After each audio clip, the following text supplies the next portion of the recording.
কে কে কে ওখানে? কে ওখানে? কে ওখানে?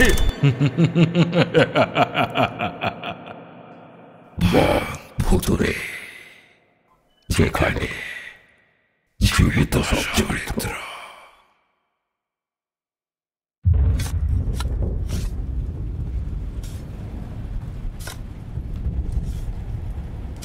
কোদাল চালানোর শব্দটা শুনে একবার পেছনের দিকে তাকিয়ে দেখল জয়ন্ত। না, কোথাও কিছুই নেই, অথচ কোদাল চালানোর শব্দ ভেসে আসছে। যেন মাটির ওপর কোদালের একটা ঘায়ে মাটি তুলে নিয়ে অন্য পাশে সরিয়ে ফেলছে কেউ। টিপ টিপ করে বৃষ্টি পড়ছে। একটু আগে এক পশলা কালবৈশাখী ঝড় বয়ে গেছে জয়ন্তের গায়ের ওপর দিয়ে। তার মাথার চুল থেকে শুরু করে পিঠের ব্যাগ সব কিছুকে ধুলোয় ধূসরিত করে এইবার যেন ক্ষমা প্রার্থনার মতো তৃপ্তির বর্ষা নামিয়ে দিয়েছে জয়ন্তকে লক্ষ্য করে। জয়ন্ত আরেকবার ভালো করে পেছনের দিকে দেখে টর্চ জ্বালালো। না, কিচ্ছু নেই, কোথাও তো কিছু দেখা যাচ্ছে না। যে পথটা ধরে সে এতক্ষণ হেঁটে এসেছে সেই পথ ছাড়া কোথাও কিচ্ছু নেই। একদিকে ঢালু জমি নেমে গেছে নিচের দিকে, একটু দূরেই লম্বা নদী, আর তার পাড় বরাবর বড় বড় গাছ আর ছোট ছোট আগাছার জঙ্গল। উল্টো দিকে ফাঁকা ধানের জমি। এইখানে লোক আসবে কোথা থেকে? উফ, কিছুক্ষণেই যেই বাতাসপুর গ্রামের প্রাইমারি স্কুলের চাকরিটা পেয়েছিলাম, কে জানে। পই পই করে বন্ধুরা বলেছিল ওই অজপাড়া গায়ে যাস না। জয়ন্তরই বা দোষ কিসের? প্রায় 5টা বছর চেষ্টা করার পর যখন সবেমাত্র চাকরিটা পেয়েছে সে, তখন আনন্দ হয়েছিল জয়ন্তর। এতদিনে তাদের সংসারের দরিদ্রতা ঘুচবে, কিন্তু বাতাসপুর নামটা শুনে একটু খটকা লেগেছিল। তারপর যখন শুনল হুগলি জেলার একেবারে পশ্চিম দিকে এই গ্রাম, এবং ওখানে যেতে গেলে প্রথমে ট্রেন, তারপর সেখান থেকে বাস, এবং পরে ভ্যান রিক্সা করে কিছুটা গিয়ে বাকি বেশ খানিকটা হাঁটা পথে যেতে হবে, তখনই জয়ন্ত বুঝল কিন্তু বিড়ালের ভাগ্যে কখনো শিকে ছেড়ে না, আর এই ছেলে এবং ওই শিকের অবস্থা হয় তেমনই। কিন্তু তাই বলে একটা লোক পর্যন্ত থাকবে না? ভ্যান থেকে নামার পর বিকেলের পড়ন্ত সূর্যের দিকে তাকিয়ে ভ্যানওয়ালাকে জয়ন্ত বলেছিল, দাদা, বলছি যে আরেকটু ভিতরের দিকে দিয়ে আসলে হয় না?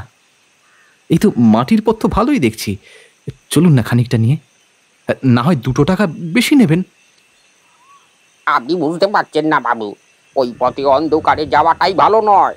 আপনাকে এখনো সাবধান করছি, আমার সঙ্গে চলুন। আপনাকে বাস স্ট্যান্ডের কাছে কোনো একটা রাস্তা না খুঁজে দেব, কাল সকালে না হয়ে আসবেন। কিন্তু কাল সকালেই আমার জয়েনিং রয়েছে বাতাসপুর প্রাইমারি স্কুলে। কাল সকালবেলায় আমায় হাজিরা দিতেই হবে। তাছাড়া দাদা, এইটা আমার জীবনের প্রথম চাকরি, তার উপর প্রথম দিন যদি দেরি করে যাই তাহলে ব্যাপারটা ঠিক হবে না। বাবু, ওইকণ্ঠপুর না না না, একদমই ভালো না, একদমই ভালো না। কি করে যে বোঝাই বাবু, কি করে যে বোঝাই, কি করে। ভ্যানওয়ালা বিড়বিড় করে আরো কি সব যেন বলেছিল, কিন্তু তার মধ্যে শুধু বাতাসপুর আর বৈকুণ্ঠপুর এই দুটো নাম যেন 2বার শুনতে পেয়েছিল জয়ন্ত। তারপরে ভ্যানওয়ালা ভ্যান ঘুরিয়ে নিয়ে চলে যাওয়ার পরে বিকেলের পড়ন্ত সূর্যটা যেন জয়ন্তকে অবজ্ঞা করে টপ করে ডুবে পড়ল পশ্চিম দিকে। তারপর থেকেই অন্ধকার, আর এই অন্ধকার পথে হাঁটা পথ। মাথার চুলের ওপর একটা শুকনো পাতা আটকে ছিল। কখন যেন নিজের হাত দিয়েই সেটাকে ভালো করে ছাড়াতে যেতে চুলের মধ্যে আঙুল আটকে পড়ল। জয়ন্তের লম্বা চুল, তবে এখন ঝড় বাদলের মধ্যে কেমন যেন সব এলোমেলো হয়ে গেছে। এতক্ষণ ধরে হেঁটে এলাম, অথচ একটা মানুষের পর্যন্ত দেখা পেলাম না।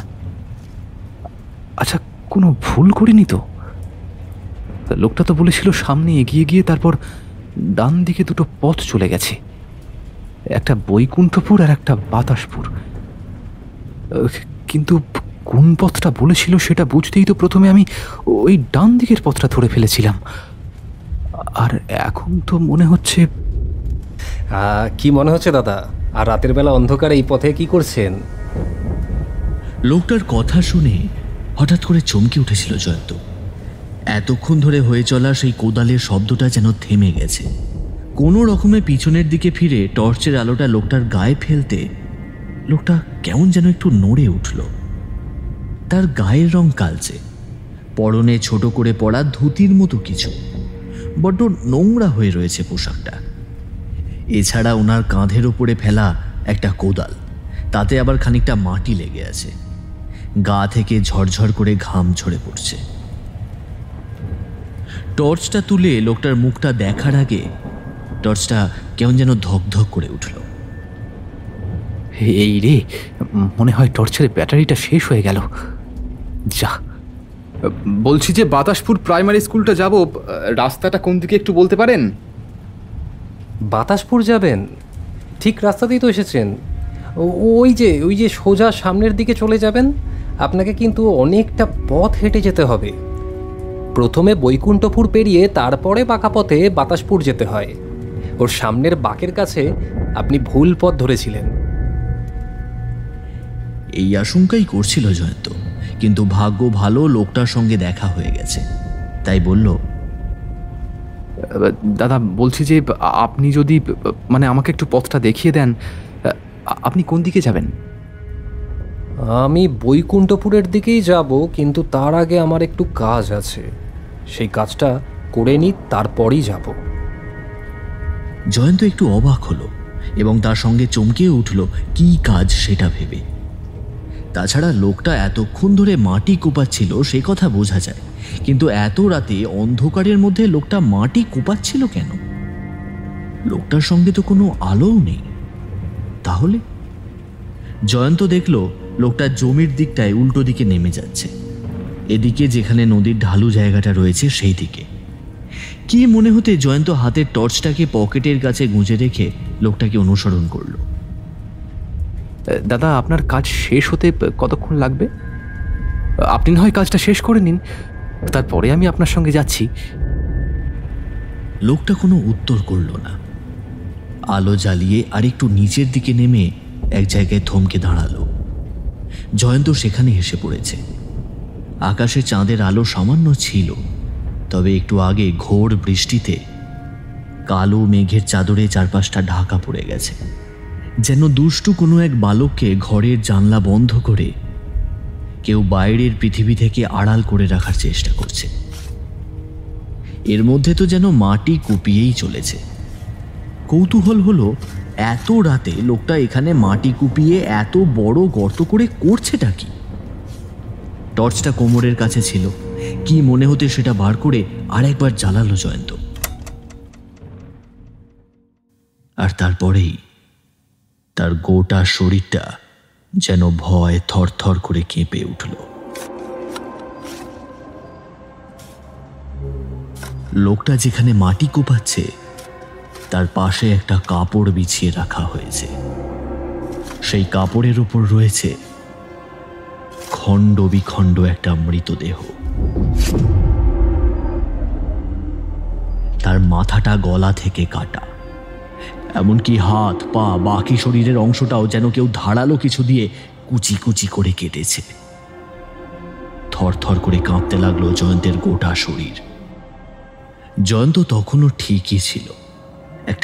একটা বিকৃত মস্তিষ্কের মানুষ একটা খুন করে ফেলেছে, এই কথাটা ভেবে নিজেকে সামাল দেওয়ার চেষ্টা করতে যাচ্ছিল জয়ন্ত, কিন্তু ঠিক তার আগেই তার টর্চটা গিয়ে পড়ল এতক্ষণ ধরে মাটি কোপাতে থাকা লোকটার মুখের ওপর। তার মাথার ঘিলুর অংশের খানিকটা যেন বাইরে বেরিয়ে এসেছে। মাথার এক পাশ থেকে কালচে রক্ত বেরিয়ে ঝুলছে, আর সাদা কালো পোকা যেন মাথার খুলির ভেতরে এখানে ওখানে ঘোরাফেরা করছে। লোকটার চোখের ভেতর কোনো মনি নেই, মুখের লম্বা দাঁতগুলো ঠেলে বাইরে বেরিয়ে আসছে। লোকটা কথা বললেই তার দাঁতগুলো ফাঁকা হয়ে যাচ্ছে। লোকটা একভাবে মাটি কোপাচ্ছে।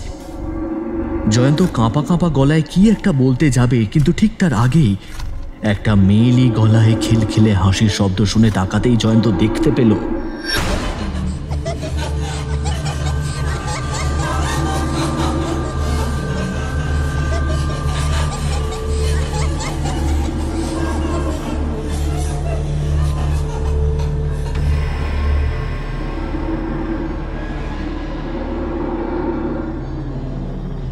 কাপড়ের ওপর রাখা কাটা মাথাটা কখন যেন উঠে বসেছে, আর তার কাটা গলাটা থেকে রক্ত বেরিয়ে জায়গাটা একেবারে রক্তে ভিজে যাচ্ছে। কাটা মাথাটা এবার চোখ মিটমিট করে তাকালো জয়ন্তের দিকে, তারপর বলল,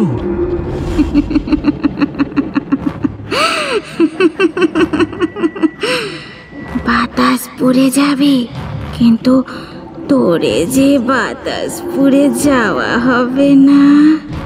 এই বৈকুণ্ঠপুরের পথেই মাটির তলায় পড়ে থাকবি তুই।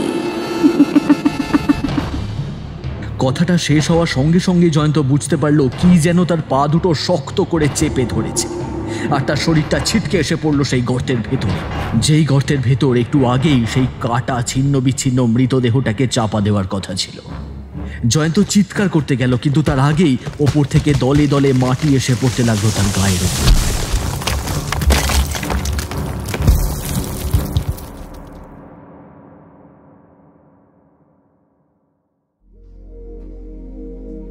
নমস্কার বন্ধুরা, আমি নির্মাল্য আবারও চলে এসেছি একটা নতুন প্রশ্ন নিয়ে।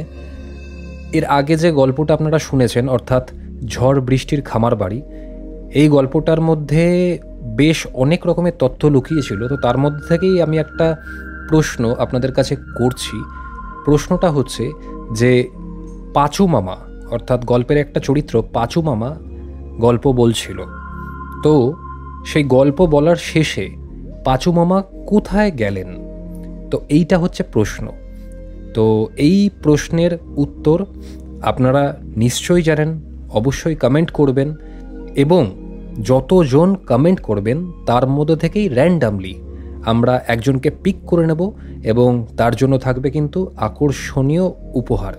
সেটা ডিজিটাল উপহারও হতে পারে বা ফিজিক্যাল উপহারও হতে পারে। তো আমি আবারও প্রশ্নটা আপনাদের সামনে তুলে ধরছি। প্রশ্নটা হচ্ছে যে এর আগের গল্প, অর্থাৎ ঝড় বৃষ্টির খামার বাড়ি গল্পে পাঁচু মামা আমাদের সবাইকে কিন্তু গল্প বলছিল। তো পুরো গল্প শোনানোর পরে পাঁচু মামা কোথায় গেছিলেন? তো আপনারা সবাই চটপট কিন্তু গল্পের উত্তর কিন্তু ওইখানেই লুকিয়ে রয়েছে, এবং আপনারা তাড়াতাড়ি শুনে ফেলুন যদি না শুনে থাকেন। আর যদি শুনে ফেলা হয়ে গিয়ে থাকে ইতিমধ্যেই, তাহলে কিন্তু কমেন্টের মাধ্যমে আমাদেরকে জানান। এবং ধরুন আপনাদের মধ্যে থেকে দেখা গেল 20 জন বা 30 জন সঠিক উত্তর দিলেন, তো যারা যারা সঠিক উত্তর দেবেন তাদের মধ্যে থেকে র্যান্ডামলি আমরা কিন্তু একজনকে বেছে নেব, এবং তার জন্য থাকবে কিন্তু একটা ডিজিটাল অথবা ফিজিক্যাল উপহার। আর এর আগে যখন ওই ঝড় বৃষ্টির খামার বাড়ি গল্পে আমরা একটা প্রশ্ন করেছিলাম, সেটা ছিল হচ্ছে উল্কাশ্বরীর মন্দিরের ওপরে। তো সেই গল্পের উত্তর যারা যারা সঠিকভাবে দিয়েছিলেন তাদের মধ্যে থেকে আমরা একজনকে বেছে নিয়েছি। তো সেইটা আপনারা এই গল্প শুনতে থাকুন, এবং পরে গিয়ে সেটা আমরা রিভিল করছি, এবং আপনারা দেখতেও পারবেন যে আমরা কী প্রসেসে র্যান্ডামলি একজনকে চুজ করেছিলাম। সো আবারও শুনতে থাকুন এই গল্পটা।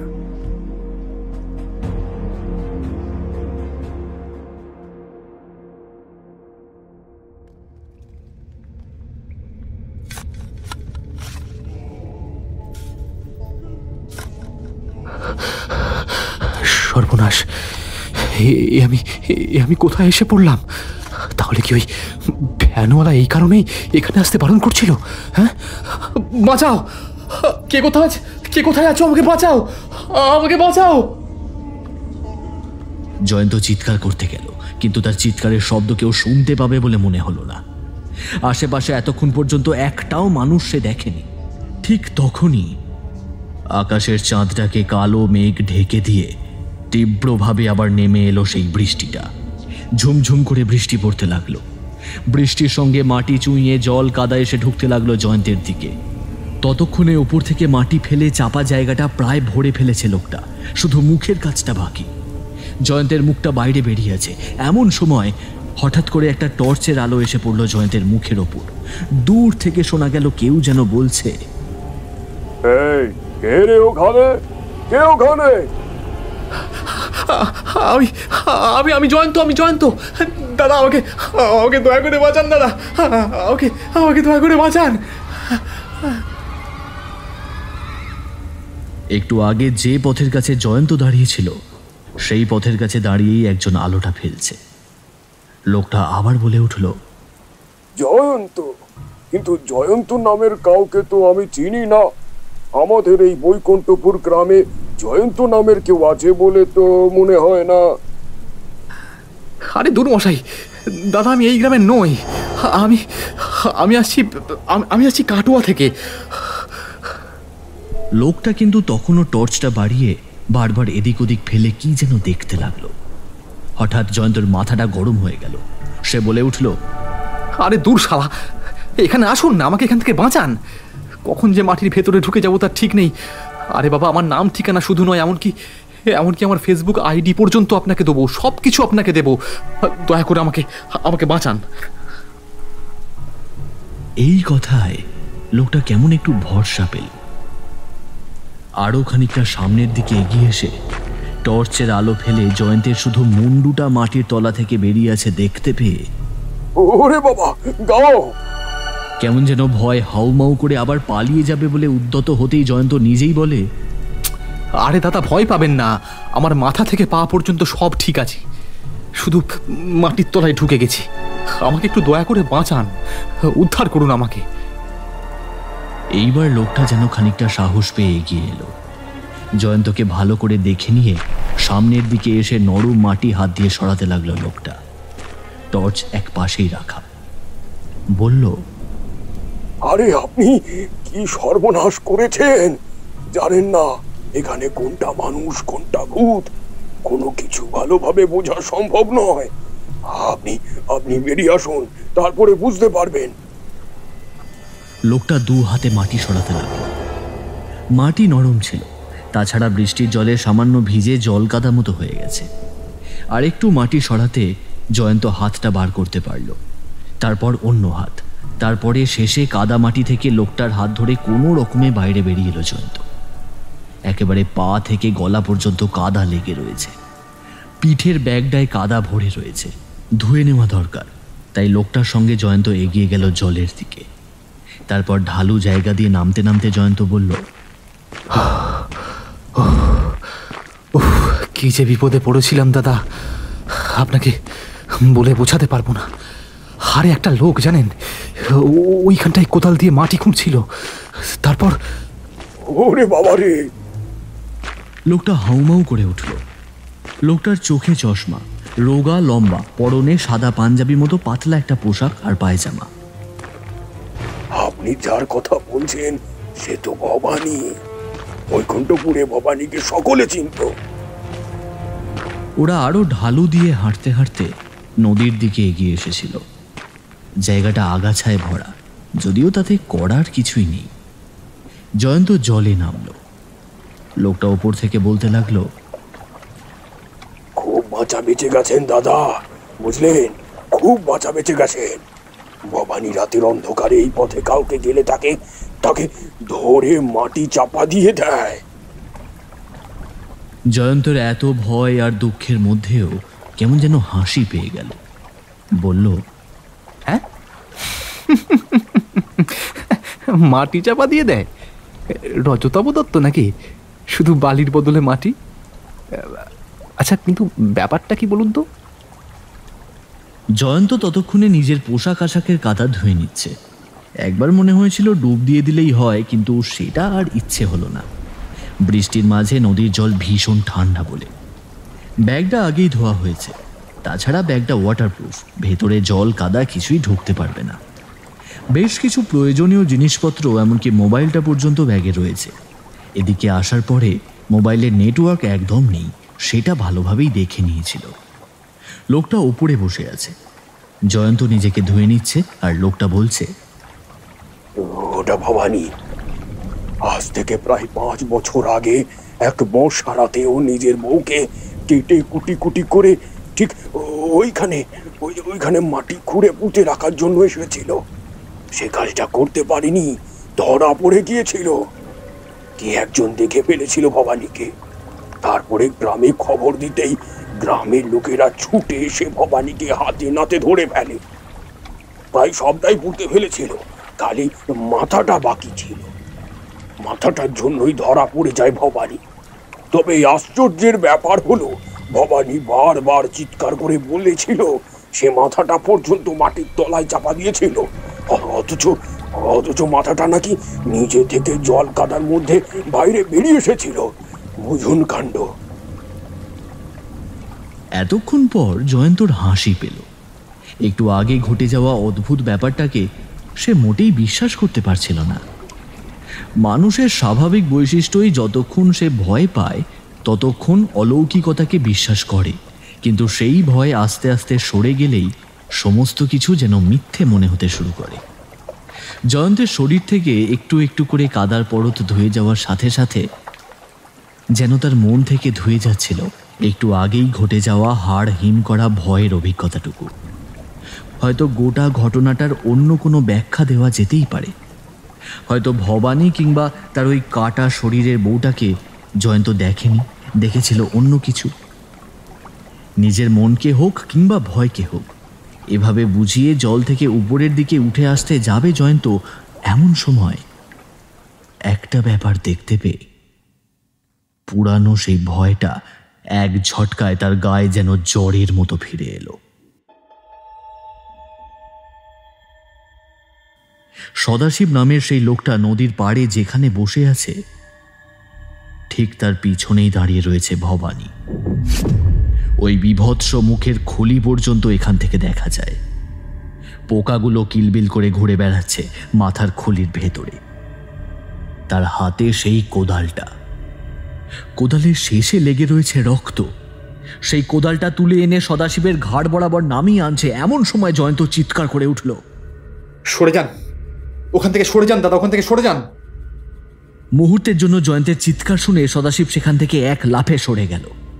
এক লাফে ঝাঁপিয়ে পড়তে গিয়ে পুরোপুরি সরতে পারল না, কিন্তু জায়গাটা থেকে সরে গেল। আর ঠিক তারপরেই জয়ন্ত অবাক হয়ে তাকালো। কোথায়? কোথাও তো কেউ নেই।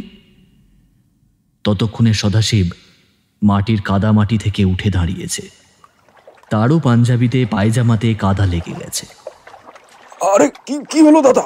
চিৎকার করে উঠলেন কেন? আমি তো ভয় পেয়ে গেলাম।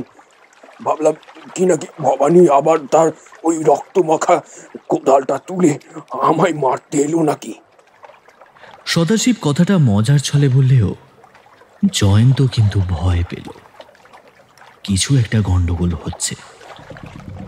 ভেজা ব্যাগটাকে তুলে নিয়ে ভেজা জামা কাপড়ে সে হাঁটতে হাঁটতে এগিয়ে গেল সদাশিবের দিকে।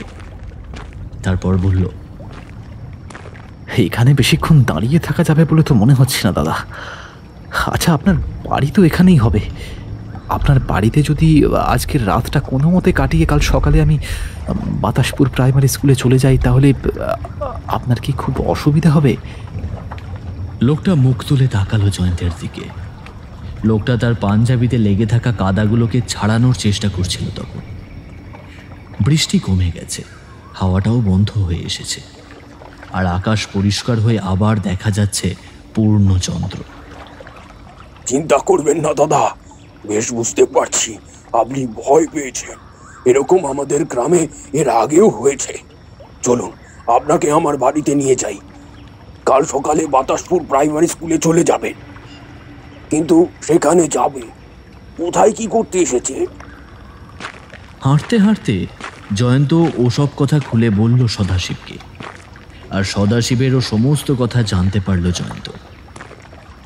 তারপর দুজনেই নদীর কাছের পথ ছেড়ে গ্রামের পথ ধরে এগিয়ে গেল বৈকুণ্ঠপুরের দিকে। এই হলো আমাদের প্রাইমারি স্কুল। জয়ন্ত অবাক হলো, এই প্রাইমারি স্কুল? কিন্তু এর এমন অবস্থা কেন? স্কুলের মাথার ওপর দিয়ে বড় অশ্বত্থের চারা জন্মেছে। জানালা দরজা কবে যেন লোকেরা ভেঙে নিয়ে চলে গেছে। এখানে ওখানে দেওয়াল থেকে ইট পর্যন্ত বেরিয়ে এসেছে। এমন জায়গা দেখলে একটা কথাই মনে হয় যে এখানকার দেওয়ালের ইটগুলোর তো কোনো মালিক নেই। ভেঙে চুরে লোকজন যদি নিয়ে চলে যায় তাহলে তার বিরুদ্ধে অভিযোগ করবে কে? গ্রামের লোকেরা নাকি অন্য কেউ? জয়ন্ত কিছু বলতে যাবার আগেই সদাশিব একটা অদ্ভুত প্রস্তাব করল। আমার বাড়ি কাছে, চিন্তা করবেন না। স্কুল দেখা শেষ হলেই আমাদের গ্রাম শুরু, সেখানে আপনাকে নিয়ে যাব। তার আগে একবার স্কুলটা ভেতর থেকে দেখে আসবেন নাকি? জয়ন্ত এমন একটা প্রস্তাবে অবাক হলেও পরে বুঝতে পারল তার কাছে এবং সদাশিবের কাছে টর্চ রয়েছে, তাই অসুবিধা হবে না। সদাশিব যেন জয়ন্তের উত্তরের অপেক্ষা না করেই এগিয়ে গেল ছোট মাঠের মতো জায়গাটা পেরিয়ে স্কুলের দিকে। তারপর টর্চের আলো ফেলল জানালা দরজা ছাড়া মৃত কঙ্কালের মতো ফাঁকা হয়ে থাকা স্কুলের গর্ভগৃহের ভেতরে। একটা সোঁদা গন্ধ আর তার সঙ্গে ধুলো ময়লা জড়িত তেমন একটা কটু গন্ধ বারবার ধাক্কা দিচ্ছিল জয়ন্তের নাকে। স্কুলটা একতলা, সামনে লম্বা বারান্দা আর পেছনের দিকে পাশাপাশি টানা কয়েকটা ঘর, ও পাশে লম্বা বারান্দা থেকে এগিয়ে গেলে আর একটা ঘর। প্রথমে ঘরের অন্ধকারের দিকে আলো ফেলে ধুলো ময়লা এবং ঘরের ভেতরে ছড়িয়ে থাকা আবর্জনা ছাড়া আর কিছুই দেখা গেল না। কিন্তু এখানে দেখে তো মনে হচ্ছে মানুষের পা পর্যন্ত পড়ে না। সদাশিব নিজের মনে গুনগুন করতে করতে কি যেন বলতে বলতে ধীরে ধীরে এগোচ্ছিল। আর একটু এগিয়ে দ্বিতীয় ঘর, তারপরে তৃতীয় ঘর, তারপরে চতুর্থ ঘর। সবকটা ঘরের মধ্যে আলো ফেলা হয়ে গেল। কাছের ঘরের ভেতরে আলো ফেলতেই সদাশিব চিৎকার করে উঠল, ও দাদা, দেখুন এখানে কি! সদাশিবের কথা শুনে তার দিকে এগিয়ে গেল জয়ন্ত। টর্চের আলো ঘরের ভেতরে ফেলতেই সঙ্গে সঙ্গে ঘরের মধ্যে সে যা দেখতে পেল তাতে তার পায়ের তলা থেকে মাটি সরে গেল। দেওয়াল বেয়ে উপর দিকে ওটা কি উঠে যাচ্ছে? একটা বাচ্চা ছেলে, বয়স কত হবে জয়ন্ত ঠিক আন্দাজ করতে পারল না, ক্লাস 1 কিংবা 2 হবে হয়তো। সে দেওয়াল বেয়ে টিকটিকির মতো তরতর করে উঠে যাচ্ছে উপরের দিকে, তার মাথাটা পিছনের দিকে ঘোরানো। জয়ন্ত আর সদাশিবের দিকে তাকিয়ে অদ্ভুতভাবে হাসল ছেলেটা। তার মুখের হাসিটা গাল ছাপিয়ে যেন কান পর্যন্ত গিয়ে পৌঁছালো। হাঁ করা মুখের ভেতর থেকে একটা তরমুজের বিচির মতো দাঁত যেন ঝলমল করে উঠল টর্চের আলোয়। হঠাৎই যেন একটা ঠান্ডা বাতাস বাইরের দিক থেকে ভেতরে হু হু করে এগিয়ে এলো। সদাশিব ভয়ে এক পা পিছিয়ে গেছে। স্পষ্ট দেখা যাচ্ছে ঘরের ভেতরে মেঝেতে পড়ে রয়েছে কতগুলো শরীর, যেন সেগুলো থেকে ধোঁয়া উঠছে। আগুনে পুড়ে মানুষের শরীর যেমন হয় ঠিক তেমন ছোট ছোট কয়েকটা শরীর, যেন কিছু বাচ্চা ছেলের শরীর। জয়ন্ত কিছু বুঝে ওঠার আগেই আগুনে পোড়া শরীরগুলো ধীরে ধীরে দাঁড়াতে লাগলো। তারপর একসাথে শরীরগুলো এগোতে লাগলো জয়ন্তের দিকে। পেছন থেকে সদাশিবের গলা শোনা গেল। সদাশিব চিৎকার করে বলে উঠল, আরে দাদা, এখন ওখানে দাঁড়িয়ে করছেনটা কি? পালান পালান! সদাশিবের কথাটা কানে আসার সঙ্গে সঙ্গে জয়ন্ত প্রাণপণে পেছনের দিকে ছুটতে লাগলো, কিন্তু বুঝতে পারলো পেছন থেকে একসাথে কতগুলো হাসির শব্দ ভেসে আসছে।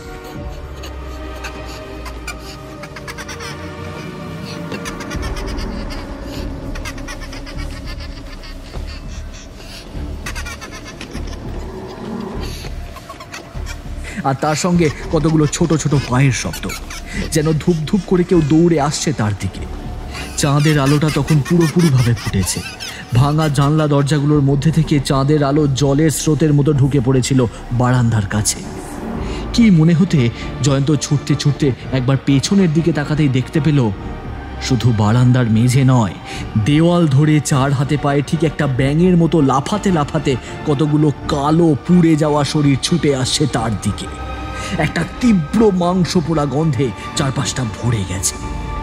সদাশিব ছুটতে ছুটতে স্কুল থেকে প্রায় বেরিয়ে গেছে, কিন্তু জয়ন্ত বেরিয়ে আসতে যাবে এমন সময় কিসে যেন তার পা আটকে এসে ছিটকে পড়ল ঘরের ভেতর। বাবারে!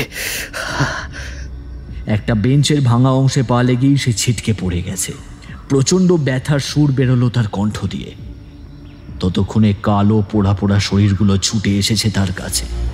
তার মধ্যে একটা শরীর জয়ন্তকে লক্ষ্য করে বাতাসে উড়ে ঝাঁপ দিতেই জয়ন্ত 2 হাতে তার চোখটা বুজে ফেলল।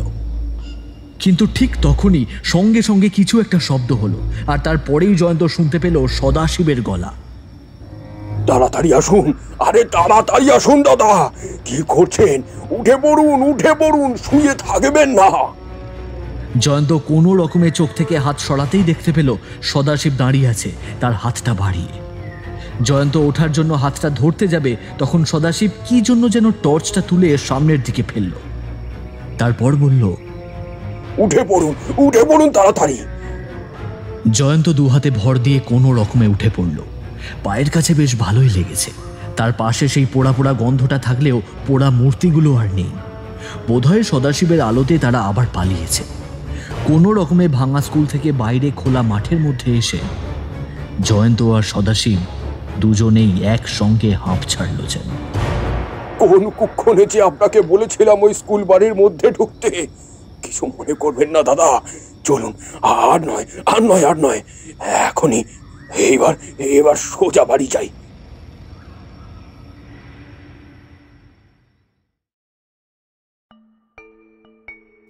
সদাশিবের বাড়িটা ছোট, একতলা ঘর।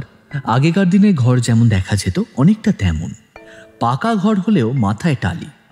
ঘরের দেওয়ালগুলো বেশ পুরানো। এখানে ওখানে দেওয়াল ভেঙে পড়তে শুরু করেছে, তবে মানুষের বাস করার জন্য যথেষ্ট। তার একটা ঘরে সদাশিব জয়ন্তকে নিয়ে গিয়ে তুলল। বলল, দাদা অনেক রাত হয়ে গেছে, বুঝতেই পারছেন খাবার তেমন কিছু নেই। এই দুটো রুটি আর একটু গুড় দিয়ে যদি। আপনি আমাকে আশ্রয় দিয়েছেন, এটাই অনেক। খাবারের চিন্তা আপনি করবেন না। আপনি কিছু একটা দিন না দাদা, বড় খিদে পেয়েছে। আসলে এমন যে অবস্থায় পড়তে হবে তা তো বুঝতে পারিনি। সেই রেল স্টেশনের কাছে দুপুরবেলা হোটেলে দুটো ভাত খেয়েছিলাম। বুঝতেই তো পারছেন, সেই থেকে পেটে কিছুই পড়েনি। সদাশিব দুঃখ পেল। তাড়াতাড়ি পাশের ঘর থেকে থালায় করে দুটো প্রায় পুড়ে আসা রুটি আর তার সঙ্গে খানিকটা করে গুড় নিয়ে এলো।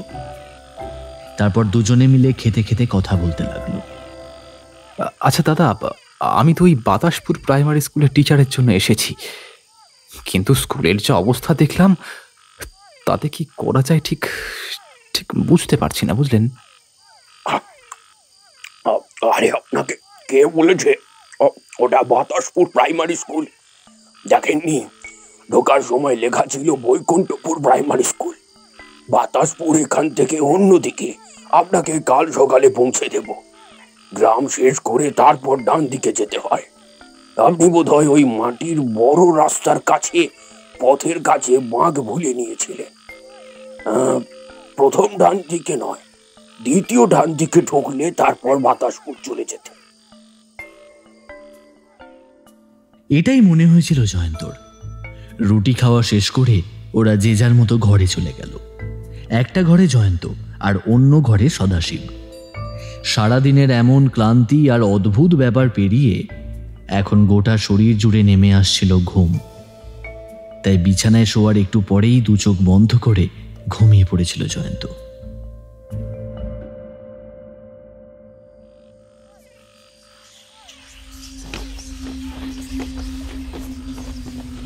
কিন্তু কতক্ষণ এমন অবস্থায় ছিল মনে নেই।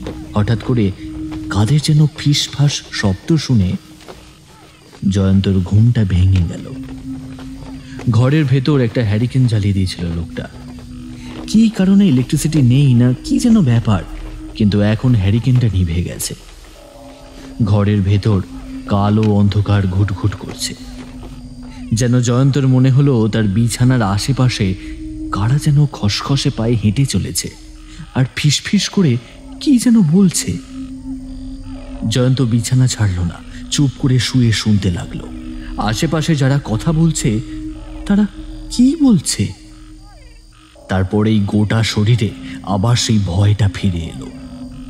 আশেপাশে যারা ঘুরে বেড়াচ্ছে তাদের মধ্যে কে যেন বলে উঠল, জানো তো একটা মানুষ আবার অনেকদিন পর রক্ত মাংস খাওয়া যাবে। কিন্তু এই মানুষটা এখানে নকি করে।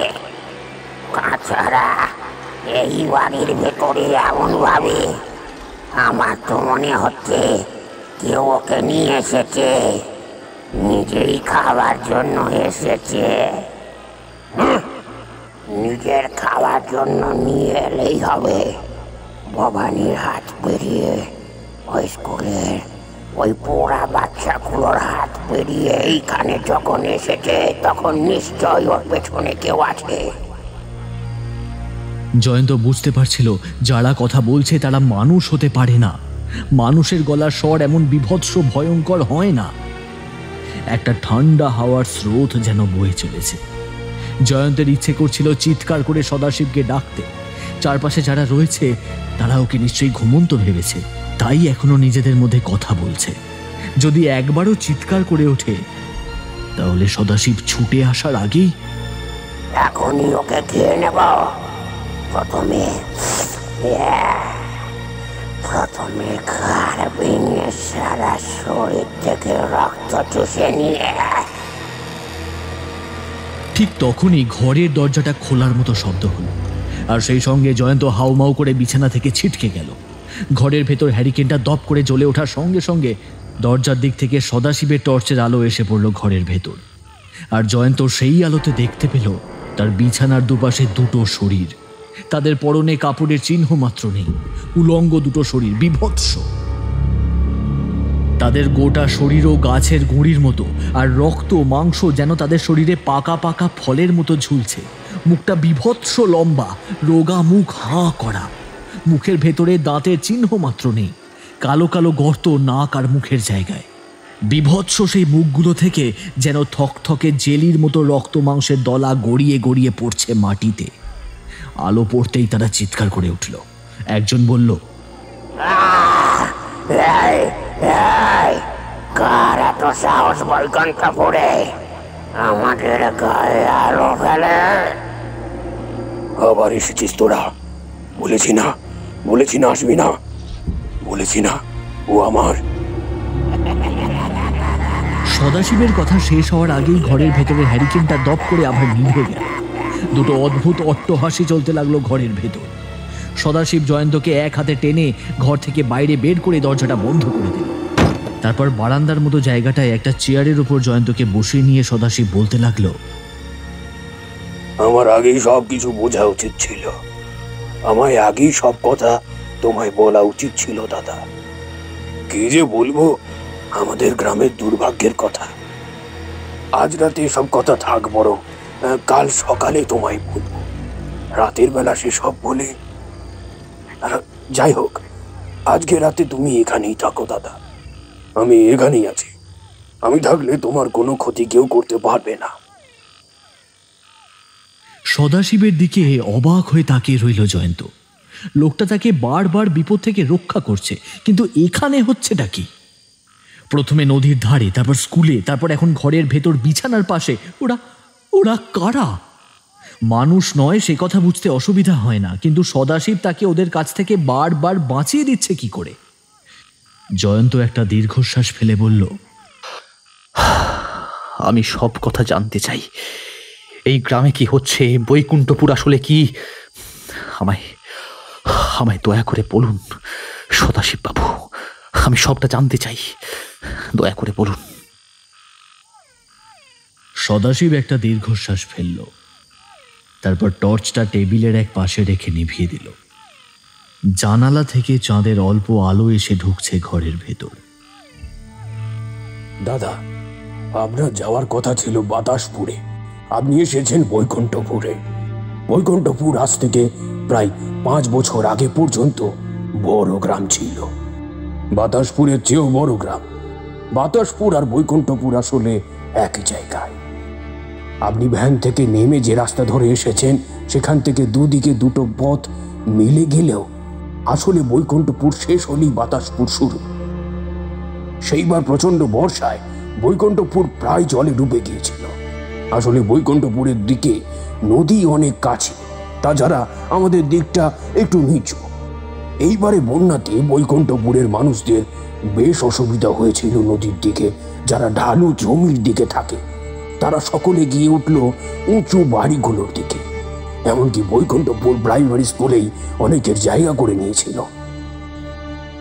দিনের বেলা গ্রামটা আপনি ভালো করে দেখলে বুঝতে পারবেন গ্রামের মধ্যে দুটো দিক রয়েছে, একদিকে উঁচু একদিকে নিচু। বন্যা চলতে লাগলো প্রায় গোটা বর্ষাকাল ধরে। তার মধ্যেই গ্রামে প্রথম সেই ভয়াবহ ঘটনাটা ঘটে গেল। ভবানী এমনিতেই ছিল রগচটা ধরনের ছেলে। তার বউয়ের সাথে তার মাঝে মাঝেই খুব ঝামেলা লেগেই থাকত। বাতাসপুরে এক ভাটিখানায় মাঝে মাঝে সন্ধ্যের দিকে মদ খেয়ে ভবানী ফিরে আসতো বাড়িতে। সেই দিনেও তেমনটাই ফিরেছিল। তার পাশের বাড়ির লোকেরা এমনটাই বলে। ভবানী ফিরে আসার পর তার বউয়ের সঙ্গে তার কথা কাটাকাটি শুরু হয়। এক পর্যায়ে ভবানী রেগে গিয়ে তার বউকে একটা চড় মারতে যেতে তার কপালের রগে সেই চড় লেগে তৎক্ষণাৎ বউটির মৃত্যু হয়। তখন সন্ধ্যা পেরিয়ে রাত হতে শুরু করেছে। ভবানী ভীষণ ভয় পেয়ে যায়। এখন তার বউয়ের মৃতদেহ নিয়ে সে কি করবে? রাগের বশে তো বউটাকে মেরে ফেললাম। এইবার গ্রামের লোকেরা যে জানতে পারবে, তখন আমায় রেল স্টেশনের কাছে পুলিশের ফাঁড়িতে নিয়ে গিয়ে ধরিয়ে দেবে যে। ভবানী এসব কথাই ভেবেছিল, কারণ আবার সে পরে এইসব কথা সকলের কাছে স্বীকার করে। বৃষ্টি হয়েছিল সেই দিন, আকাশ কালো মেঘে ঢাকা। ভবানী তার বাড়ির ধারালো কোদালটিকে দিয়ে কুপিয়ে কুপিয়ে তার বউয়ের শরীরকে আলাদা আলাদা করেছিল। কোদাল দিয়ে কুপিয়ে একটা শরীরকে আলাদা করতে যে কি অমানসিক পরিশ্রম লাগে তা আপনি বুঝতে পারছেন নিশ্চয়ই দাদা। কিন্তু ভবানী তাই করেছিল। তার হাত পা গোটা শরীর আর মাথাটাকে আলাদা করে সে কাপড়ের মধ্যে বেঁধে নিয়ে বেরিয়েছিল। সেদিন ছিল বৃষ্টি, তাছাড়া বন্যার সময় গ্রামের লোকেদের অত সহজে ভালোভাবে দেখা যায় না। ঠিক যেখানে আপনি দেখেছিলেন সেইখানে তখন বন্যার জল অল্প কমে আসতে শুরু করেছিল। যেদিকটায় আপনি দেখেছিলেন সেদিকে নয়, তার উল্টো দিকে জমির কাছে মাটি খুঁড়ে এসে দেহটা পোতার চেষ্টা করেছিল ভবানী। কিন্তু গ্রামের কয়েকজন লোক মিলে জল আবার সেদিন রাতের বৃষ্টিতে বাড়তে পারে নাকি তা দেখার জন্য ওই পথ ধরে আসছিল। তাদের টর্চের আলো গিয়ে পড়ে ভবানীর কাছে। তারা চিৎকার করতেই ভবানী ছুটে পালাতে যায়, কিন্তু ধরা পড়ে যায়। ভবানী তার স্ত্রীর মৃত গোটা শরীরটাকেই প্রায় মাটির তলায় পুঁতে ফেলেছিল। হঠাৎ একজন একটা মাথা দেখতে পেয়ে চিৎকার করে ওঠে, আর তার কথাতেই সকলে মিলে সেখানে গিয়ে সত্যি সত্যি একটা মাথা মাটির তলা থেকে বেরিয়ে আছে দেখতে পায়। ঠিক তখনই সদাশিবের কথা শুনে জয়ন্তর মনে পড়ে যায় সেই মাথাটার কথা। ভবানীর বউয়ের মাথা যদি সেটা হয়, তাহলে সেটা তো ভয় দেখিয়েছিল। সেই মাথাটাই কি? সদাশিব কথা বলছিল। জয়ন্ত চেয়ারের কাছে বসেছিল। ঘরের জানালা দরজা সবকিছুই বন্ধ, তবুও জয়ন্তর মনে হতে লাগলো জানালার পাশে কারা যেন দাঁড়িয়ে আছে, কথা বলছে। সদাশিবের সেই দিকে আগ্রহ নেই। সদাশিব বলে চলেছে, বউয়ের কাটা মাথাটা ভবানীকে ধরিয়ে দিয়েছিল। গ্রামের লোকেদের হাতে ধরা পড়ে সে প্রথমে ভয় পেয়ে যায়, কিন্তু পরে সেই রাত্রে সবাইকে ধাক্কা দিয়ে ফেলে সে ছুটে গিয়েছিল নদীর দিকে। তারপরে আর কেউ তাকে দেখতে পায়নি। কয়েকদিন পরে ভবানীর পচা গলা মৃতদেহটা নদীর জলে ভাসতে ভাসতে এসে ঠেকেছিল পাড়ের কাছে। তার মাথা কিছুতে লেগে ফেটে গিয়েছিল, তার মাথার ঘিলু পর্যন্ত বেরিয়ে এসেছিল, আর সেই মাথার ঘিলুর ভেতর কিলবিল করছিল সাদা কালো পোকা। স্কুলটা বৈকুণ্ঠপুরে। স্কুলের ভেতরে আমরা যা দেখতে পেলাম তা তো। সে ঘটনা বন্যার আগে একদিন ওই যে ঘরে মাস্টার মশাইরা থাকতো, সেই ঘরে কোনোভাবে আগুন লেগে যায়। 25 জন বাচ্চা ছেলেকে ওই ঘরে কোনো এক মাস্টার শাস্তি দিয়েছিল ঘরের দরজা বাইরে থেকে বন্ধ করে দিয়ে। তারপর স্কুল বাড়ির মাঠের কাছে সেদিন কোনো এক অনুষ্ঠান হয়েছিল। সেখানেই সবাই ছিল। মানুষজনের চিৎকার চেঁচামেচি, কথাবার্তাতে বাচ্চাদের চিৎকার আর কেউ শুনতে পায়নি। গোটা ঘরে আগুন লেগে ঘরের ভিতরেই আগুনে দাউ দাউ করে পুড়ে গেছিল ওরা। পরে যখন আগুন বাইরে বেরোতে শুরু করে, তৎক্ষণাৎ সবার টনক নড়ে। ঘরের ভেতরে আগুন নিভিয়ে দেখা যায় বাচ্চা ছেলে মেয়ে আগুনে পুড়ে কালো হয়ে গেছে। এতদিন পরে আবার সেই দৃশ্য আমরা দেখতে পেলাম কি করে? হ্যাঁ, আর এই বৈকুণ্ঠপুরে ঢোকার পর থেকে আপনি ছাড়া আর একটাও লোক দেখতে পেলাম না কেন? আর আপনার ঘরে আপনার ঘরে যারা আমাকে সেদিন মারতে চেয়েছিল তারাই বাকি। এইবার সামান্য হাসল সদাশিব। সে উঠে ঘরের দেওয়ালের দিকে একটা কিসের দিকে নির্দেশ করল। টর্চের আলোয় দেওয়ালের দিকে তাকাতেই জয়ন্ত দেখতে পেল দুটো ছবি ঝুলছে। সাদা ফ্যাকাশে হয়ে গেলেও অল্প অল্প বোঝা যাচ্ছে। আমার দাদার বুদ্ধি, সেবার যখন গ্রামে এক অদ্ভুত মরণ রোগ ছড়িয়ে পড়ল, কোনো কিছু বুঝে ওঠার আগেই এক রাতের মধ্যে গ্রামের সবাই শেষ হয়ে গেল। যে যেখানে যেমন ভাবে ছিল সে সেখানে তেমন ভাবে এক রাতের মধ্যে মরল। জয়ন্তের মনে পড়তে লাগলো ৫-৬ বছর আগে খবরে একবার এমন একটা ঘটনা শুনতে পেয়েছিল সে। তখন গোটা পৃথিবী করোনা ভাইরাসের এক ভয়াবহ নজির কাটিয়ে উঠতে শুরু করে। ঠিক তখনই খবরের কাগজে একবার লেখা এসেছিল। হ্যাঁ, মনে পড়েছে, জায়গাটা বৈকুণ্ঠপুর বলেই কোনো একটা জায়গা ছিল। এক রাতের মধ্যে গোটা গ্রামের মানুষজন সবাই মারা গিয়েছিল। যদিও গ্রামে বেশি লোকজন ছিল না। করোনার পর থেকে এমনিতেই সেই গ্রাম ফাঁকা হতে শুরু করে। তারপর যারা ছিল তারাও এক রাত্রের মধ্যে অদৃশ্য কোনো কিছুর আক্রমণে মারা যায়। অনেকেই মনে করেছিল এইসবের পিছনে অন্য কিছু রয়েছে। অনেক কিছু হয়েছিল এইসব নিয়ে নিউজ মিডিয়াতে, কিন্তু তারপর এই ব্যাপারটা চাপা পড়ে যায়। কিন্তু আসলে কি হয়েছিল এই গ্রামে? ওই কি সব পরীক্ষা নিরীক্ষা হয়েছিল। তখন সবে মাত্র গোটা পৃথিবী এক মহামারীর ওই করোনা থেকে যুঝতে শুরু করেছে। আমাদের গ্রামের জনসংখ্যা ছিল এমনিতেই কম। হাতে বললে তখন হয়তো বড়জোর ২০-২৫ জন আমাদের এই বৈকুণ্ঠপুর গ্রামে থাকতো। স্কুলের ভয়াবহ ঘটনা, তারপর বন্যা, এই সমস্ত কিছুতেই অনেকেই এই গ্রাম ছেড়ে চলে গিয়েছিল। বাতাসপুরে আমাদের এই গ্রামের চেয়ে বেশি লোক বাস করত। আমাদের অনেকেই এই গ্রাম ছেড়ে বাতাসপুরে গিয়েই থাকলো। আর তাই আমাদের গ্রাম এমনিতেই ফাঁকা হয়েছিল, আরো ফাঁকা হয়ে গিয়েছিল। পরীক্ষা নিরীক্ষা মানে এক্সপেরিমেন্ট? তা কিসের জন্য হয়েছিল? দেখুন, আমরা মুখ্য সূক্ষ্ম মানুষ, অত ইংরেজি কথা তো জানি না। কোন একটা আংটিভাইরাস না কি নিয়ে যেন পরীক্ষা নিরীক্ষা হয়েছিল সরকারি তরফে। এই গ্রামের ২০-২৫ জন যে কটা মানুষ ছিল সবার উপর। আর তাতে যেদিন আমাদের শরীরে ওই অ্যান্টিভাইরাস দেওয়া হয়, সেদিন রাতের বেলা প্রচন্ড জ্বরে সবাই আচ্ছন্ন হয়ে পড়ে। সবার শরীর থেকে গরমে প্রথমে শরীর ফুলতে শুরু করে, তারপর আস্তে আস্তে গোটা শরীর থেকে রক্ত মাংস ঝরে পড়তে শুরু করে। ও আচ্ছা, বুঝেছি।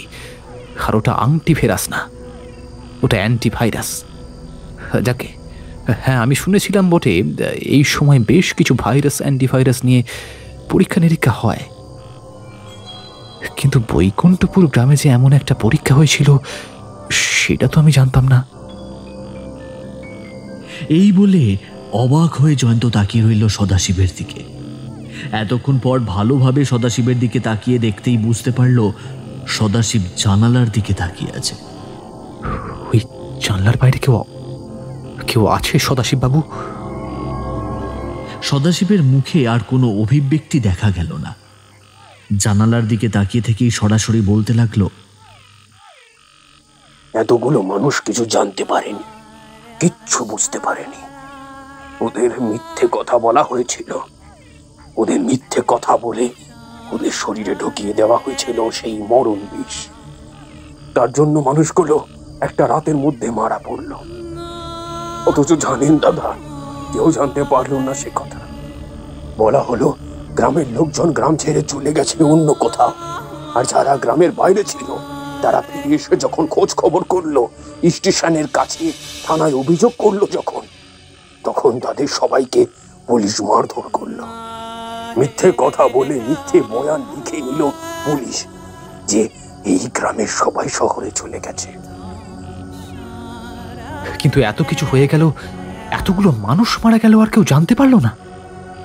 পুলিশ না হয় কিছু করেনি, কিন্তু মিডিয়া, অন্য গ্রামের লোকেরা কেউ জানতে পারেনি। সবই সরকারি তরফে করা হয়েছিল। সবার মুখ বন্ধ করার জন্য পুলিশ অনেক কিছু করেছিল যাতে বাইরে এসব খবর না যায়, তার জন্য। জয়ন্ত পাথরের মূর্তির মতো বসে রইল। সে বুঝতে পারছিল না কি বলবে। ঠিক তখনই জানলার পাল্লাটা ধড়াম শব্দ করে খুলে যেতেই বাইরে চাঁদের আলোয় জয়ন্ত দেখতে পেল সেই দুটি মূর্তি দাঁড়িয়ে আছে। কিন্তু দুটো মূর্তির পিছনে আরো অনেকগুলি মূর্তি এসে দাঁড়িয়েছে। চাঁদের আলোয় দেখা যাচ্ছে তাদের গোটা শরীর থেকে রক্ত মাংস গলে গলে পড়ছে। সেদিকে তাকিয়ে দেখে জয়ন্ত ভয়ে চিৎকার করে উঠল, না সদাশিব বাবু, ওরা আবার আসে, ওরা আবার আসছে, পালান পালান এখান থেকে, পালান, পালিয়ে যান এখান থেকে। পালিয়ে কোনো লাভ হবে না জয়ন্ত বাবু, ওরা আসবে, ওরা আসবেই। আপনি আমার সঙ্গে থাকুন, আমি আপনার কোনো ক্ষতি হতে দেব না। শুধুমাত্র আজকের রাতটা হয়ে গেলেই সকালে সূর্যের আলো ফুটলে আপনি এখান থেকে চলে যেতে পারবেন। জয়ন্ত অবাক হয়ে তাকালো সদাশিব বাবুর দিকে। তার মুখটা যেন কেমন হয়ে গেছে। তার মুখে এখন ফুটে উঠেছে একটা অদ্ভুত হাসি। সেই হাসিতে যেন একটা ব্যথা মাখা আছে। তার চশমা যেন কোথায় ছিটকে পড়ল। চশমা ছাড়া খালি চোখে সদাশিব তাকিয়ে আছে জয়ন্তের দিকে আর বলছে, আমায় এখনো চিনতে পারলি না জয়ন্ত? তারপর যেন কি একটা মনে পড়ে গেছে এমন ভাবে চুপ করে গেল সদাশিব। তারপর বাইরের দিকে কান পেতে রইল কিছুক্ষণ। জয়ন্ত কিছু বলার আগেই এক গম্ভীর গলায় সদাশিববাবু বললেন, যাই হয়ে যাক না কেন আপনি ঘরেই থাকবেন জয়ন্ত বাবু, ঘর থেকে বাইরে বেরোবেন না। কথাটা বলে সেই জানলার দিকে এগিয়ে গেল সদাশিব। আর তারপর জানালার গড়া ধুড়মুড় করে ভেঙে বাইরে বেরিয়ে পড়ল সদাশিব। জয়ন্ত আর সহ্য করতে পারল না। এতক্ষণ তাহলে এই গ্রামের তেমনই এক অপঘাতে মারা যাওয়া কোনো প্রেত মূর্তির সঙ্গে ছিল জয়ন্ত। তার মন আর কিছু সহ্য করতে না পেরে জ্ঞান হারিয়ে ফেলল।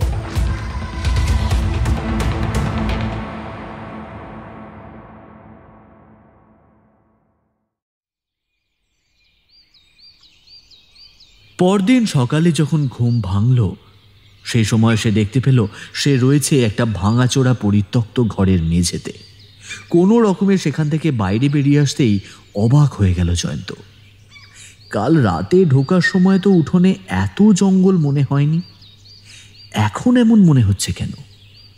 বাইরে বেরোবার আগে কি মনে হতেই সে ঘরের ভিতরে আর একবার উঁকি দিল। দেওয়ালে যে দুটো ছবি ঝুলছিল তার পাশে একটা ছবির দিকে তাকাতেই অবাক হয়ে গেল জয়ন্ত। এই মুখটা তার চেনা। সদাশিব বাবুর চোখের চশমাটা বাদ দিলে তার মুখটা জয়ন্তর চেনা। আজ থেকে 5 বছর আগের একটা মুখ। সঙ্গে সঙ্গে যেন জয়ন্তর দ্রুত মনে পড়তে লাগলো সবকিছু। 5 বছর আগে কলকাতার কলেজে পড়ার সময় এই দিককারই কোনো একটা ছেলের সঙ্গে তার বন্ধুত্ব হয়েছিল। প্রায় 2 বছর ওরা একসঙ্গে পড়াশোনা করেছিল। তার চোখে চশমা ছিল না। সেই ছেলেটি বলতো,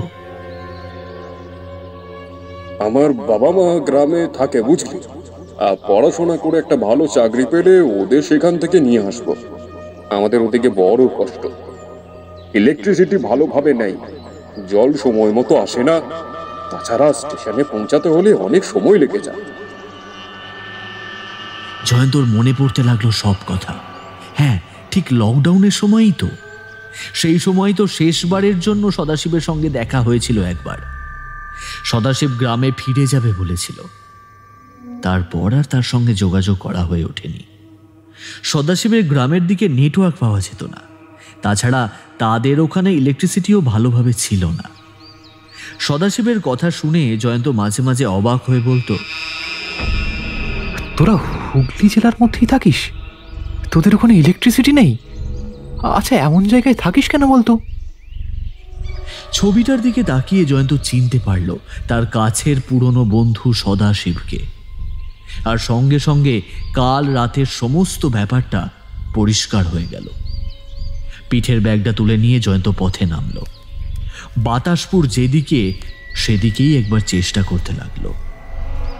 কাল রাতে সবাই তো বলেছিল এই পথে গেলেই বাতাসপুর গ্রাম পড়বে।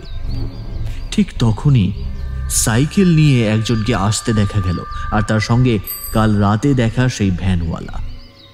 তারা হুড়মুড় করে এসে পড়লো এদিকে। সর্বনাশ বাবু, আপনাকে বলেছিলাম ডান দিকের প্রথমে পথটা ধরবেন না, দ্বিতীয় পথটা ধরবেন। আপনি আপনি বৈকুণ্ঠপুরে চলে গিয়েছিলেন। কিন্তু সারা রাত বৈকুণ্ঠপুরে কাটিয়েও যে আপনার কোনো ক্ষতি হয়নি মাস্টারমশাই, এটা দেখে বড় ভালো লাগছে। সন্ধ্যার পরই বৈকুণ্ঠপুরের পথে প্রবেশ করলে আর কেউ জ্যান্ত ফেরে না মাস্টারমশাই। জয়ন্তর কিছু বলতে ইচ্ছে হলো না। সে শুধু একবার পেছনের দিকে তাকালো। গোটা বৈকুণ্ঠপুর গ্রাম নিঝুম হয়ে রয়েছে। প্রত্যেক বাড়ির উঠোনে জঙ্গল জন্মেছে। ঘরগুলোর অবস্থাও ভালো নয়, এখানে ওখানে ভেঙে রয়েছে। একটা রাতের মধ্যে গোটা গ্রাম শ্মশান হয়ে গেল। একটা মানুষের মৃত্যুতে ভারতীয় সরকারের আইনে মৃত্যুদণ্ড পর্যন্ত দেওয়া হয়, আর এতগুলো মানুষের মৃত্যুতে কারোর কিছু হলো না। জয়ন্ত একটা দীর্ঘশ্বাস ফেলে আস্তে আস্তে বলল, মানুষ মানুষের ক্ষতি করতে পারে বুঝলে, কিন্তু যাদের মানুষের মতো শরীর নেই তারা করতে পারে না। অন্ধকারে রাত পিঠেতে তারাই হয়তো সবচেয়ে ভরসার মানুষ হয়। এই বলে জয়ন্ত হাঁটতে লাগলো, আর পেছনে সাইকেল নিয়ে সেই লোকটা আর ভ্যানওয়ালা অবাক হয়ে এর মুখ চাওয়াচাওয়ি করতে করতে এগোতে লাগলো বাতাসপুরের দিকে। আজ সকালেই জয়ন্তকে বাতাসপুর স্কুলে নতুন মাস্টার হিসাবে জয়েনিং করতে হবে।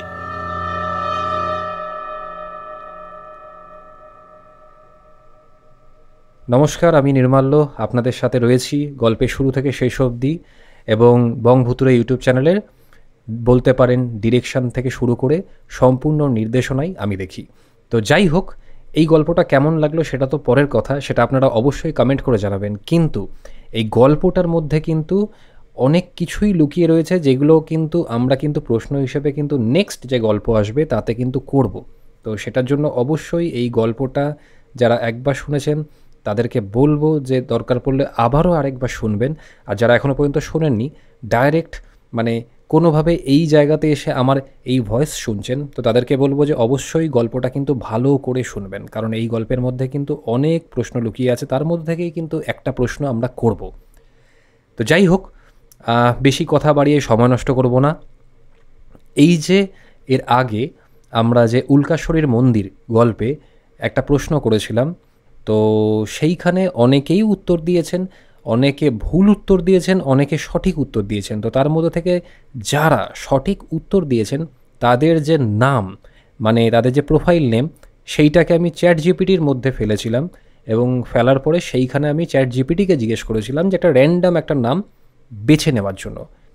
এবং আপনাদেরকে বলবো যে চ্যাট জিপিটি যে নামটা র্যান্ডামলি সিলেক্ট করেছে সেই নামটা হচ্ছে চৈতালি চক্রবর্তী। তো চৈতালি ম্যাডাম, আপনাকে অসংখ্য অসংখ্য কংগ্রাচুলেশন যে আপনি এই র্যান্ডাম পার্টিসিপেশনের মাধ্যমে কিন্তু আপনি কিন্তু জিতে গেছেন একটা আকর্ষণীয় উপহার। তো আপনার কাছে একটা অনুরোধ থাকবে যে আপনি আমাদের সাথে ইমেল থ্রু অথবা ফেসবুক থ্রু অথবা কমেন্ট থ্রু তো হবে না, ফেসবুকের মাধ্যমে অথবা ইমেলের মাধ্যমে আমাদের সাথে যোগাযোগ করবেন, এবং সেই ক্ষেত্রে আপনার যে কন্ট্যাক্ট মানে মিডিয়াম সেইটা কিন্তু আমাদের সাথে শেয়ার করবেন। আমরা চেষ্টা করব যে আপনার জন্য যে বরাদ্দ যে গিফট আমরা রেখে দিয়েছি সেইটা আপনাকে হ্যান্ডওভার করে দেওয়ার জন্য।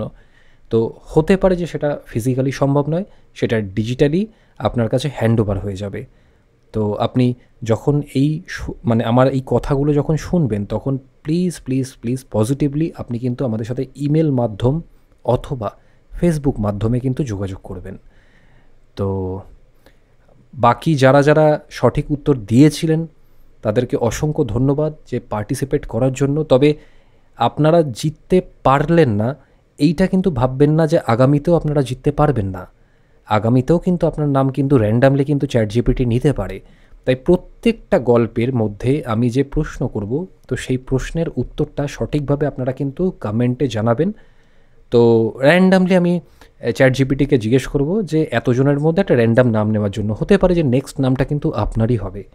তো যাতে পুরো ব্যাপারটা ফেয়ার থাকে, পুরো ব্যাপারটা যাতে ট্রান্সপারেন্ট থাকে, যাতে আপনাদের যাতে না মনে হয় কোথাও যে পুরো ব্যাপারটার মধ্যে একটা বায়াসনেস রয়েছে বা কোনোভাবে একটা স্পেসিফিক একজন মানুষকেই আমরা বেছে নিচ্ছি বা তাকেই আমরা উইনার ঘোষণা করছি, যাতে এইটা যাতে ফিল না হয় তার জন্যই কিন্তু এই ভিডিওটা কিন্তু রেকর্ড করে আপনাদের সাথে শেয়ার করলাম। তো যাই হোক, এইটুকুই বলার ছিল। আর আমাদের গল্প যদি ভালো লেগে থাকে তাহলে প্লিজ একটুখানি শেয়ার করে দেবেন আপনাদের বন্ধু মহলে বা পরিবার মহলে। আর যদি এখনও পর্যন্ত সাবস্ক্রাইব যদি না করে থাকেন তাহলে প্লিজ প্লিজ প্লিজ আমাদের চ্যানেলটিকে সাবস্ক্রাইব করে দেবেন, কারণ আপনারা যত সাবস্ক্রাইব করবেন তত কিন্তু আমাদের মনে সেই সাহস, সেই দৃঢ়তা আরও কিন্তু বাড়তে থাকবে যে আপনাদের জন্য ভালো কিছু করার। তো যাই হোক, আজকে এইটুকুই। খুব তাড়াতাড়ি নতুন আর একটা গল্প নিয়ে আমরা ফিরে আসব। আর এই যে গল্পটা আপনারা শুনলেন, অবশ্যই কিন্তু ভালো করে শুনবেন। একবার না হয় দুবার শুনবেন, দুবার না হয় তিনবার শুনবেন, কারণ এই গল্পের মধ্যে কিন্তু অনেক অনেক প্রশ্ন লুকিয়ে আছে। তার মধ্যে থেকেই একটা প্রশ্ন কিন্তু নেক্সট পর্ব বা নেক্সট গল্পে কিন্তু আমি করব। যাই হোক, সবাই ভালো থাকবেন, সবাই নিজের যত্ন নেবেন। সবাইকে ধন্যবাদ, থ্যাংক ইউ। আবারও দেখা হচ্ছে খুব তাড়াতাড়ি। নমস্কার।